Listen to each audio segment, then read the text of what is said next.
Students, today we are going to read the last part of your chapter Indigo.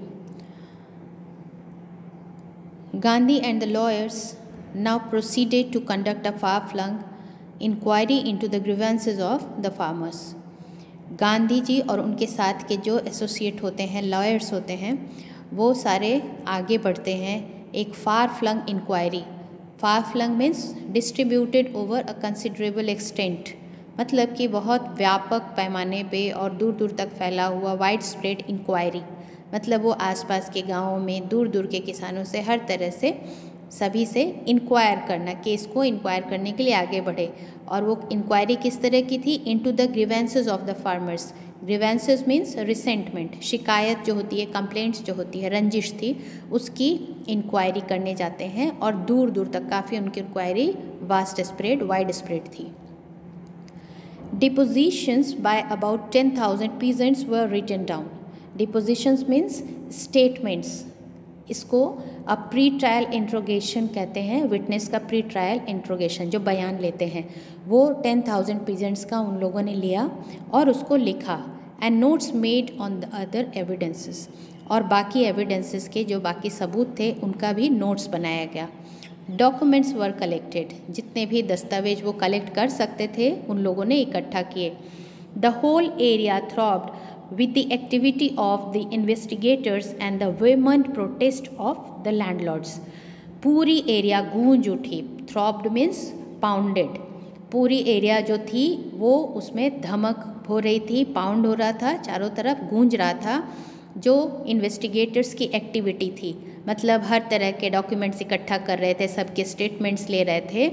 और इसके against protest किसका मिल रहा था? वो प्रोटेस्ट था लैंडलॉर्ड्स का. तो वो प्रोटेस्ट जो था बहुत ही ज़्यादा तीव्र, वेमंट, इंटेंस, तीव्र या प्रचंड प्रोटेस्ट लैंडलॉर्ड्स उसके अगेंस्ट थे, उसकी खिलाफत कर रहे थे, क्योंकि उनको पता था कि ये सब कुछ इंक्वायरी उनके अगेंस्ट हो रही है. इन June Gandhi was summoned to sir Edward Gait, the lieutenant governor. और जून में लेफ्टिनेंट गवर्नर जो होते हैं एडवर्ड गेट, वो उनको गांधी जी को समन करते हैं, कॉल करते हैं. Before he went to meet leading associates and again laid detailed plan for civil disobedience if he should not return. तो अपने जाने के पहले वो मिलते हैं अपने लीडिंग एसोसिएट्स से. एसोसिएट्स मीन्स कंपेनियंस, अपने सहयोगियों से मिलते हैं और फिर से वो प्लान्स बनाते हैं सिविल डिसोबीडियंस का, मतलब सविनय अवज्ञा का फिर से प्लान बनाया जाता है, क्योंकि उन लोगों को ये डर था कि हो सकता है कि गांधी जी को अरेस्ट कर लें, वो वापस ना लौटें. गांधी हैड 4 प्रोट्रैक्टेड इंटरव्यूज़, और गांधी जी का 4 बार, प्रोलॉन्ग मतलब लंबा ट्रायल होता है, इंटरव्यू होती है 4 बार. उनसे अलग अलग समय पे बुला के ऑफिस में बहुत लंबी लंबी पूछताछ होती है. With the lieutenant governor who as a result appointed an official commission for inquiry into the indigo sharecropper situation. और एज अ रिज़ल्ट, जो इनकी लंबी इंक्वायरी पूछताछ इनसे होती है, उसके रिज़ल्ट में, क्योंकि गांधी जी सब कुछ जानते थे, उनको लॉ भी पता था, तो वो सारा कुछ इस तरीके से एक्सप्लेन करते हैं कि लेफ्टिनेंट गवर्नर एक कमीशन बनाता है, कमीशन बैठा देता है, मतलब आयोग बैठा देता है इसकी इंक्वायरी के लिए, इस मैटर में इंक्वायरी के लिए. और वो मैटर क्या था? इंडिगो शेयर क्रॉपर्स के सिचुएशन से रिलेटेड जो उनकी प्रॉब्लम थी, उसके लिए कमीशन बनाया जाता है. The commission consisted of landlords, government officials and Gandhi as the sole representative of the peasants. तो उस कमीशन में कौन कौन होते हैं? उस आयोग में जो बाकी होते हैं वो ब्रिटिशर्स की तरफ से होते हैं, वो landlord, government officials and Gandhi ji अकेले सोल रिप्रेजेंटेटिव, मतलब अकेले प्रतिनिधि होते हैं किसानों के. तो बाकी एक तरफ पूरे ब्रिटिश के ऑफिशियल्स और उनके फेवर वाले लोग, और दूसरी तरफ अकेले किसानों की तरफ से अकेले गांधी जी को उस कमीशन में रखा जाता है. Gandhi remained in Champaran for an initial uninterrupted period of 7 months and then again for several shorter visits. पहली बार जब गांधी जी आते हैं तो वो 7 महीने लगातार चंपारण में रुकते हैं, और फिर उसके बाद काफ़ी उनके छोटे छोटे विजिट्स होते हैं, कम समय वाले.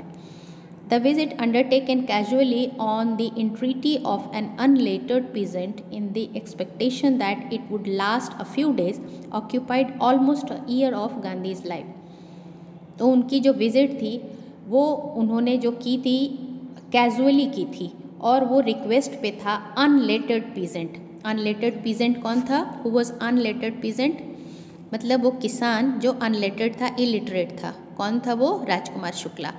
तो उसके रिक्वेस्ट पे, राजकुमार शुक्ला के रिक्वेस्ट पे जो उनकी कैजुअल विजिट थी, ऐसा सोचा था कि थोड़े समय के लिए उनको चंपारण जाना है और फिर वो वापस लौट आएंगे। लास्ट अ फ्यू डेज मतलब थोड़े दिनों की वो विजिट होगी। उसने ले लिया, occupied almost a year of Gandhi's life, मतलब गांधी जी की ज़िंदगी से करीब करीब 1 साल इस इंक्वायरी में निकल गया।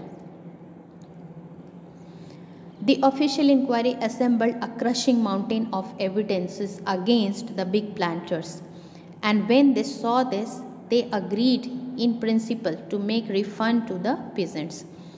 ऑफिशियल इंक्वायरी जो स्टार्ट हुई थी वो एक बहुत ही लंबी चौड़ी, डिवास्टेटिंग, क्रशिंग माउंटेन, बहुत बड़ा सबूतों का पहाड़ इकट्ठा हो गया था। किसके अगेंस्ट? बिग प्लांटर्स के अगेंस्ट, जो ब्रिटिशर्स और लैंडलॉर्ड्स थे, उनके अगेंस्ट एक बहुत ही बड़ा सबूतों का पहाड़ इकट्ठा हो गया। और जब उन लोगों ने ये देखा तो वो सहमत हो गए सिद्धांतिक तौर पे कि पीजेंट्स को उनके पैसे रिफ़ंड कर देंगे, क्योंकि उनको समझ में आ गया कि अब उनके पास कोई चारा नहीं है। उनके खिलाफ बहुत सारे सबूत इकट्ठा कर लिए थे गांधी जी ने और उनके एसोसिएट लॉयर्स ने। But how much must we pay? फिर उन लोगों ने पूछा कि उन्हें कितना पे करना है। They asked Gandhi. They thought it would demand, he would demand repayment in full of the money which they had illegally and deceitfully extorted from the sharecroppers. Extort किया था उन लोगों ने शेयर क्रॉपर से। किस तरीके से? इलीगली, मतलब गैर कानूनी तौर पे, और डिसीटफुली, धोखा देकर उनके साथ, डिसऑनेस्टी के साथ, और इलीगली जो इन लैंडलॉर्ड्स ने पैसे एक्सटॉर्ट किए थे। एक्सटॉर्ट का मतलब एक्सट्रैक्टेड, उगाही करना, उन्होंने पैसे जो उगाहे थे ऑब्टेन थ्रू कोअर्सन और इंटिमिडेशन, डरा धमका के या उनको कोअर्सन, फोर्सफुली जो उन लोगों ने पैसे उगाही किए थे लैंडलॉर्ड्स ने, तो उनको ये लगा, उन्होंने सोचा कि गांधी जी वो सारे पैसे वापस चाहेंगे, रीपेमेंट इन फुल। ये उनकी उम्मीद थी कि अब उनको वो पैसे पूरे देने पड़ेंगे जो उन्होंने किसानों को गैरकानूनी तरीके से डरा धमका के उगाही की थी। ही आस्क्ड ओनली 50%, लेकिन गांधी जी ने कितना मांगा? Only 50%। There he seemed adamant, और यहाँ पे वो एडमेंट समझ में आते हैं, मतलब अपने डिमांड पे अडिग रहते हैं, रिजोल्यूट रहते हैं। Writes Reverend J. Hawes, a British missionary in Champaran who observed the entire episode at close range. जो रेवरेंड जे हॉज होते हैं वो ब्रिटिश मिशनरी होते हैं। मिशनरी मीन्स धर्म उपदेशक होते हैं क्रिश्चियनिटी में, प्रीचर जिनको कहते हैं।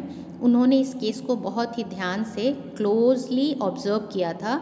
तो उन्होंने कहा कि गांधी जी ऐसा लगा कि वो अपने डिमांड पे अडिग रहेंगे। Thinking probably that he would not give way, the representative of the planters offered to refund to the extent of 25%, and to his amazement, Mr. Gandhi took him at his word, thus breaking the deadlock. उन लोगों को ऐसा लगा था कि गांधी जी नहीं मानेंगे, वो फुल पेमेंट लेंगे, तो उन लोगों ने, गांधी जी ने 50% का डिमांड किया। अब क्योंकि वो 50% अपनी तरफ से कह रहे थे, तो उन लोगों की लालच, प्लांटर्स जो थे, लैंडलॉर्ड्स थे, उनकी लालच बढ़ गई, और उनका रिप्रेजेंटेटिव था, उसने अपनी तरफ से 25% ऑफ़र किया कि मतलब हम 25% रीपे करेंगे। लेकिन वो ये सोच रहे थे कि गांधी जी रिजोल्यूट हैं, अडिग हैं, वो नहीं मानेंगे। लेकिन उनकी, वो सब आश्चर्यचकित हो गए जब गांधी जी ने कहा कि ठीक है, आप 25% देना चाहते हो तो 25% ही सही। और इस तरह से वो जो डेडलॉक था, गतिरोध थी, वो ख़त्म हो गई। मतलब एक तरह का एक तरह की सहमति बन गई दोनों के बीच में, और लैंडलॉर्ड्स को, पीजेंट्स को या शेयर क्रॉपर्स को 25% रिपे करना था। This settlement was adopted unanimously by the commission, और ये सेटलमेंट जो था 25% रिटर्न करने का, वो यूनानिमसली मतलब सर्वसम्मति से सार्वजनिक तौर पे कमीशन के द्वारा लागू किया गया। Gandhi explained that the amount of the refund was less important than the fact that the landlords had been obliged to surrender part of the money and with it part of their prestige। तो उनको ये लगता है कि ये money इतनी ज़्यादा important नहीं थी, क्योंकि ये एक फैक्ट था कि अगर गांधी जी ने उस समय पूरे पैसे रिफ़ंड करने को कहा होता तो लैंडलॉर्ड्स ने वो कर दिया होता। वहाँ की सिचुएशन ये उस समय किस तरह की थी, कॉम्प्लिकेटेड, कि वो internally they were ready to pay in full, लेकिन गांधी जी ने 25% पे एक्सेप्ट किया ये ट्रीटी। तो उनका ये विचार था कि ये पैसे ज़्यादा इम्पॉर्टेंट नहीं हैं, लेकिन इम्पॉर्टेंट क्या है, they were obliged means compelled to surrender part of the money, मतलब कुछ पैसे वो सरेंडर करने को कंपेल थे, मजबूर थे, और इसके साथ इन पैसों के साथ उन्होंने अपनी इज्जत भी सरेंडर की थी किसानों के प्रति। तो गांधी जी के हिसाब से ये पैसे इतने ज़्यादा इम्पोर्टेंट नहीं थे, क्योंकि पहली बार लैंडलॉर्ड्स किसानों के सामने, शेयर क्रॉपर्स के सामने झुके थे। उन्होंने लेने के बदले उनको कुछ दिया था। Therefore, as far as the peasants were concerned, the planters had behaved as lords above the law। तो जहाँ तक पीजेंट्स की बात थी, किसानों का मामला था, प्लांटर्स जो थे वो ऐसा बिहेव करते थे जैसे वो कानून के ऊपर हों, भगवान हो जो कानून के ऊपर है। भगवान के ऊपर कोई भी कानून नहीं चलता, वैसे ही वो अपने आप को भगवान मानते थे और सारे कानून से ऊपर मानते थे अब तक। Now the peasants saw that he had rights and defenders. अब किसानों को ये पता चल चुका था इस इंसिडेंट के बाद कि उनके भी अधिकार हैं, उनके पास भी अधिकार हैं, और उनको प्रोटेक्ट करने वाले लोग भी हैं। डिफेंडर्स मीन्स प्रोटेक्टर्स, उनके सहायता करने वाले लोग भी हैं। ही लर्न करेज, और इस तरह से किसानों के अंदर साहस पैदा हो गया। इवेंट्स जस्टिफाइज गांधीज पोजीशन, और ये इवेंट्स जो थे उन्होंने जस्टिफाई किया कि गांधी जी को जो रिस्पेक्ट मिलता है, जो उनकी पोजीशन है, वो ऐसे ही नहीं है। With a few years the British planters abandoned their states which reverted to the peasants. और गांधी जी का जो ये विचार था वो ऐसा हुआ कि आगे चल के वो विचार उनके जो थे सही प्रूफ हुए। वो कैसे सही प्रूफ हुए, कुछ सालों के बाद प्लांटर्स जो थे, लैंडलॉर्ड्स थे, ब्रिटिश प्लांटर्स थे, उन्होंने छोड़ दी वो स्टेट, जो जागीर जो थी, उनकी ज़मीन थी, वो उन्होंने छोड़ दी, एंड ये रिवर्ट बैक हो गया पीजेंट्स को, मतलब ये किसानों को वो ज़मीन वापस मिल गई। इंडिगो शेयर क्रॉपिंग डिसअपियर्ड, और इंडिगो का प्लांटेशन भी डिसअपियर हो गया, मतलब अब कोई भी इंडिगो की खेती नहीं करता था, नील की खेती करने के लिए वो बाधित नहीं था। Gandhi never contended himself with large political और इकोनॉमिकल सॉल्यूशंस। तो गांधी जी ने कभी भी विश्वास नहीं किया बहुत बड़े पॉलिटिकल या इकोनॉमिक सॉल्यूशंस पे। वो छोटे छोटे सॉल्यूशंस, प्रॉब्लम जो होती थी उसके छोटे सॉल्यूशंस ऑन द स्पॉट सोचते थे। He saw the cultural and social backwardness in the Champaran village and wanted to do something about it immediately। उन्होंने जो देखा वो कल्चरल, सांस्कृतिक और सोशल, सामाजिक बैकवर्डनेस, पिछड़ापन देखा चंपारण के गाँव में। वहाँ काम करने के दौरान, वहाँ रहने के दौरान उनको दिखा कि वहाँ के गांव जो हैं, विलेजर्स हैं, वो कल्चरली, सांस्कृतिक और सामाजिक तौर पे बहुत पिछड़े हुए हैं, और वो कुछ उनके लिए तुरंत ही करना चाहते थे। ही अपील्ड फॉर टीचर्स, उन्होंने टीचर से रिक्वेस्ट किया। Mahadev Desai and Narhari Parikh, two young men who had just joined Gandhi's as disciples and their wives volunteered for the work. अब उसमें से जो उन्होंने रिक्वेस्ट किया था टीचर्स को, तो उसमें से महादेव देसाई और नरहरि पारिक दो यंग मैन थे, दो नौजवान थे जिनकी वाइफ भी उनके साथ आती हैं, और इन्होंने अभी अभी गांधी जी के फॉलोअर बने थे। वो लोग दोनों अभी गांधी जी के डिसाइपल मीन्स फॉलोअर बने थे। वो अपनी वाइफ के साथ गांधी जी की हेल्प करने आते हैं। वॉलंटियर मीन्स स्वेच्छा से सेवा देने वाला। Several more came from Bombay, और गांधी जी की बुलावे पे बहुत सारे लोग बॉम्बे से आए। Pune and other distant parts of the land, और देश के अलग अलग हिस्सों से बहुत सारे लोग आ गए। Gandhi's youngest son arrived from the ashram and so did Mrs Gandhi. Gandhi के जो सबसे छोटे बेटे थे वो भी वहाँ आए, और उनकी वाइफ भी मिसेस गांधी भी आ गई हेल्प करने के लिए चंपारण के विलेजर्स को। Primary schools were opened in 6 villages. 6 villages में प्राइमरी स्कूल्स खोले गए। Kasturbai means Mrs Gandhi taught the ashram rules on personal cleanliness and community sanitation.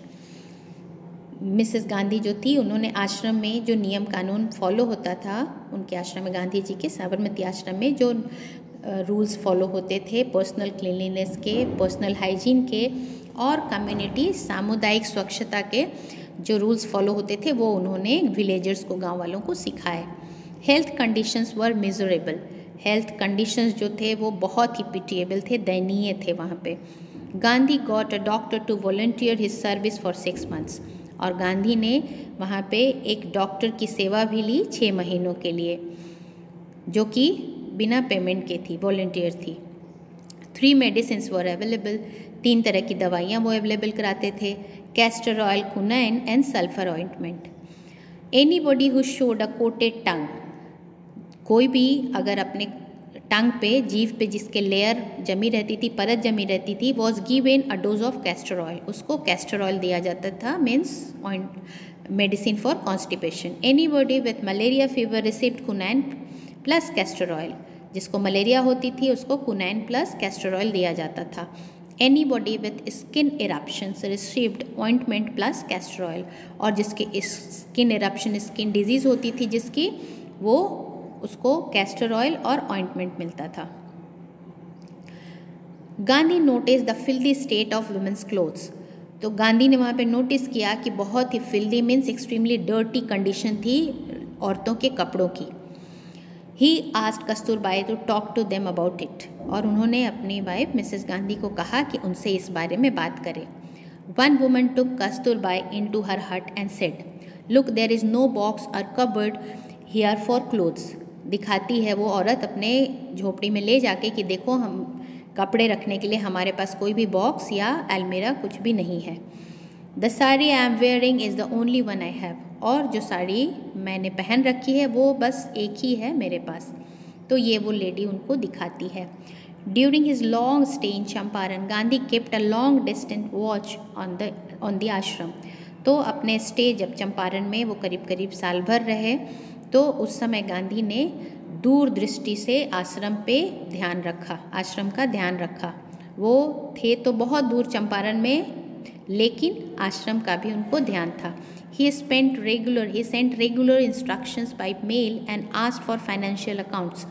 वो रेगुलर मेल करते थे, लेटर लिखते थे और इंस्ट्रक्शन देते थे कि निर्देश देते रहते थे कि क्या करना है आगे, और फाइनेंशियल अकाउंट्स भी उनसे लेते थे, पैसे का हिसाब लेते रहते थे। Once he wrote to the residents that it was time to fill the old latrine trenches and dig new ones, otherwise the old ones would begin to smell bad। अब इतना ज़्यादा उनको ध्यान रहता था कि उन्होंने वहाँ के रेजिडेंट्स को, आश्रम के रहने वालों को, बासिंदों को ये कहा कि उनका ओल्ड लैट्रिन ट्रेंच जो है, डिचेस है, उसको भर दें और अब नया खोद के यूज़ करना शुरू करें, नहीं तो उसमें से फाउल स्मेल आने लग जाएगा। The Champaran episode was a turning point in Gandhi's life. Champaran का एपिसोड जो था वो गांधी की लाइफ का टर्निंग पॉइंट था। What I did, he explained. कहते हैं कि जो मैंने किया was a very ordinary thing, बहुत ही साधारण सी चीज़ थी। I declared that the British could not order me about in my own country. उन्होंने डिक्लेयर किया, ये बताया कि ब्रिटिशर्स मेरी अपनी कंट्री में मुझे ऑर्डर नहीं दे सकते। But Champaran did not begin as an act of defence, it grew out of an attempt to alleviate the distress of large number of poor peasants। तो चंपारण जो था वो एक डिफेंस का एक्ट नहीं था। डिफेंस मीन्स डिसोबीडियंस का एक्ट नहीं था। उन लोगों ने जो सिविल डिसोबीडियंस किया था वो एक्चुअली डिसोबीडियंस नहीं था, ये अटेम्प्ट था एलिविएट करने का, लेसन करने का, कम करने का distress, large number of poor peasants के तकलीफ़ को कम करने के लिए, उनकी सफरिंग को कम करने के लिए एक स्टेप था जो गांधी जी ने उठाया था। ये एक्चुअली किसी का डिसरिस्पेक्ट करने के लिए नहीं हुआ था मूवमेंट, ये किसानों की तकलीफ़ को कम करने के लिए किया गया था। This was the typical Gandhi pattern, और ये स्पेशल गांधी का पैटर्न था। His politics were intertwined with the practicals day to day problems of the millions. उनकी जो पैटर्न थी, उनका स्पेशल वे ऑफ वर्किंग था, वो उनकी पॉलिटिक्स मिली जुली रहती थी, आपस में बंधी रहती थी practical day to day problem के साथ। जो मिलियन लोगों की जो प्रॉब्लम होती थी, हज़ारों लाखों लोगों की प्रॉब्लम होती थी, उसके साथ उनकी पॉलिटिक्स बंधी रहती थी। मतलब वो उनको ऑन द स्पॉट उनका सॉल्यूशन भी ढूंढते थे। His was not a loyalty to abstraction, it was a loyalty to living human beings. उनकी लॉयल्टी जो थी, उनका डिवोशन जो था, वो निष्ठा एब्स्ट्रैक्शन मतलब कंसेप्ट से नहीं था। जैसे कि वो कांग्रेस से थे, तो कांग्रेस के जो थॉट्स होते हैं, बिलीव्स होते हैं, उसके उनके तरफ उनकी निष्ठा नहीं थी। उनकी निष्ठा जो थी वो ह्यूमन बींग्स के तरफ थी। लॉयल्टी जो थी उनकी निष्ठा वो लिविंग बींग के तरफ थी, ह्यूमन बींग के तरफ थी। वो किसी विचार के प्रचारक नहीं थे, वो ह्यूमैनिटी के प्रति निष्ठावान थे। In everything Gandhi did, moreover, he tried to mold a new free Indian who could stand on his own feet and thus make India free. जो भी वो एफर्ट करते थे, जो भी कोशिश करते थे, वो उसमें उनकी एक अलग तरह की ये कोशिश रहती थी कि वो एक फ्री इंडिया डेवलप कर सके, जिसमें सारे इंडियंस स्वावलंबी बने, अपने पैरों पे खड़े हो सकें, और इस तरह की फ्रीडम वो चाहते थे इंडिया की। Early in the Champaran action, Champaran के शुरुआत के दिनों में, Charles Freer Andrew, the English pacifist who had become a devoted follower of the Mahatma, came to bid Gandhi farewell before going on a tour of duty to the Fiz Island. तो Fiji island जाने के पहले एक English man थे, Charles Freer Andrew, जो कि pacifist थे। Pacifist means peace lover, शांतिवादी। तो वो नए नए गांधी जी के फॉलोअर हुए थे, डिवोटी हुए थे, मतलब गांधी जी को बहुत ज़्यादा इज्जत करते थे, सम्मान करते थे, उनकी बात मानते थे। तो वो आते हैं गांधी जी से मिलने के लिए फिजी आइलैंड जाने के पहले। और ये चंपारण एपिसोड के स्टार्टिंग के दिनों की ही बात है। Gandhi's lawyer friends thought it would be a good idea for Andrew to stay in Champaran and help them. तो गांधी के लॉयर फ्रेंड्स ने ये सोचा, बाकी जो उनके एसोसिएट्स थे उन्होंने ये सोचा कि एक अच्छा आइडिया होगा अगर एंड्रयू उनके साथ रहें, क्योंकि एंड्रयू इंग्लिशमैन थे। तो ये सोचा कि अगर वो वहाँ पे उनके साथ रहते हैं तो चंपारण के एपिसोड में उनको हेल्प मिलेगा, मतलब वो जो उनकी एक्टिविटी चल रही थी उसमें उनको हेल्प मिलेगा। Andrew was willing if Gandhi agreed, और एंड्रयू की भी इच्छा थी उनकी हेल्प करने की, अगर गांधी जी सहमत होते तो, गांधी जी उनसे ऐसा करने को कहते तो। But Gandhi was vehemently opposed, Gandhi ji इसके बिल्कुल अपोज थे, इंटेंसली उन्होंने इसकी खिलाफत की। He said, "You think that in this unequal fight it would be helpful if we have an Englishman on our side." उन्होंने उनके मन की बात जान ली थी और उन्होंने सीधा सीधा उसको कह दिया कि इस अनइक्वल फाइट में, क्योंकि एक तरफ पूरी ब्रिटिशर्स थे और दूसरी तरफ पुअर इंडियंस थे, तो उन्होंने कहा कि इस अनइक्वल फाइट में तुम्हें ये लगता है कि इंग्लिशमैन एक हमारे साइड पे होगा तो हमारी सहायता मिलेगी। This shows the weakness of your heart, ये तुम्हारे आत्मा की कमजोरी को बता रहा है। The case is just and you must rely upon your selves to win the battle. The case is just, जो उन्होंने कहा कि केस फेयर है, न्याय संगत है, और आपको अपने आप पे भरोसा होना चाहिए इस युद्ध को जीतने में, खुद पे भरोसा होना चाहिए। You should not seek a prop in mister Andrew, और कहते हैं कि तुम्हें प्रॉप का मतलब सपोर्ट या हेल्प नहीं देखना चाहिए मिस्टर एंड्रयूज़ के फॉर्म में, because he happen to be an English man, और क्योंकि वो एक इंग्लिश मैन है। He had read our minds correctly, Rajendra Prasad comment करते हैं कि उन्होंने हमारा दिमाग सही पढ़ा था। And we had no reply, और इसलिए क्योंकि उन्होंने उनकी बात खुद ही कह दी थी तो उनके पास कोई भी आंसर नहीं था। Gandhi in his way taught us a lesson in self reliance, और गांधी जी ने इस तरह से अपने तरीके से उनको आत्मविश्वास की सबक सिखाई। Self reliance, Indian independence and help to share croppers were all bound together, और इस तरह से आत्मविश्वास, भारत की स्वतंत्रता और शेयर क्रॉपर्स की प्रॉब्लम सब एक दूसरे से इंटरवाइंड थी, जुड़ी हुई थी। सो children, this was your chapter Indigo.